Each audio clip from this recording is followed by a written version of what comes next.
Concern for flooding in the state in New South Wales north and west, with major flood warnings issued for rivers around Moree. Reporter Patrick Bell joins us now from Tamworth.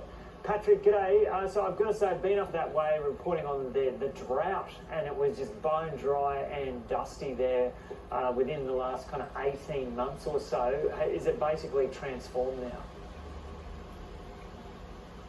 G'day, Joe. Well, the Peel River that you can see behind me, it does have a very steady flow in it, which is certainly welcome here. You're right that it was probably 12 to 18 months ago that this river was dry. There were no flows in this river and so many others around this region. But as for the picture at the moment, Tamworth itself has managed to avoid the worst or the heaviest of these falls so far. We've had about 20 millimetres in the 24 hours to 9 a.m. this morning, but we are expecting, according to the Bureau of Meteorology, something in the order of another 50 to 70 mils today, and that does have State Emergency Service crews on alert for possible flooding. But the big falls overnight and through the last 24 hours have been up in Moree in the northwest region. They've seen 150 millimetres in that same 24-hour period, and that's about triple the town's average March rainfall. So for the entire month of March, they've tripled that average rainfall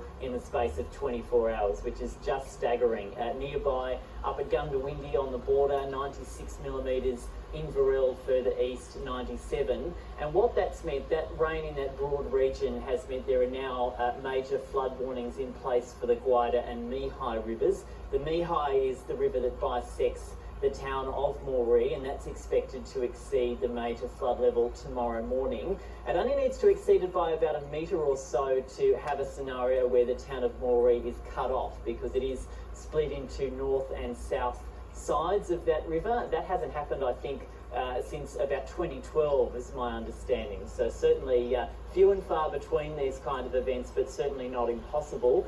Elsewhere, the Gwydir River threatens to isolate the small town of Palamalawa, and that river is expected to exceed that major flood level later tonight. So certainly crews from the State Emergency Service taking this very seriously, urging people to use the time that they have available to them to prepare. Those crews are assisted by folks from Queensland Fire and Rescue up in Moree, and also the South Australian SES here in Tamworth. So watching this very closely and preparing for the worst, of course. And Patrick, is this all great news for farmers in outback New South regional New South Wales, or have some crops and stock being washed away? It's really both sides of the coin, Joe. One positive to come out of this is that, particularly up in the Moree region, it was an area that has seen the unfolding mouse plague come and cause havoc for a lot of farmers.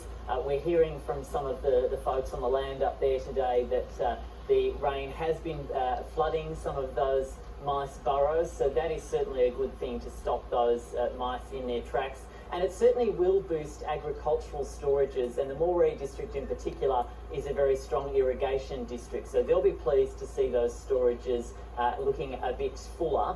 The downside of this, though, is that you're right, the crops, a lot of the crops in that region have been affected by this rain. Sorghum and cotton, for example, were just about ready to be harvested, and in some cases those crops have been waterlogged, and in other cases it looks like they might be wiped out. So like a lot of things on the land, the folks up there taking the good with the bad, accepting that this is the nature of living in the kind of communities they do, but not ignoring the positives that some of the threats that they've been facing over the last little while do seem to have eased as a result of this rainfall. Okay, great to see the Peel flying behind you there. Patrick Bell reporting from Tamworth.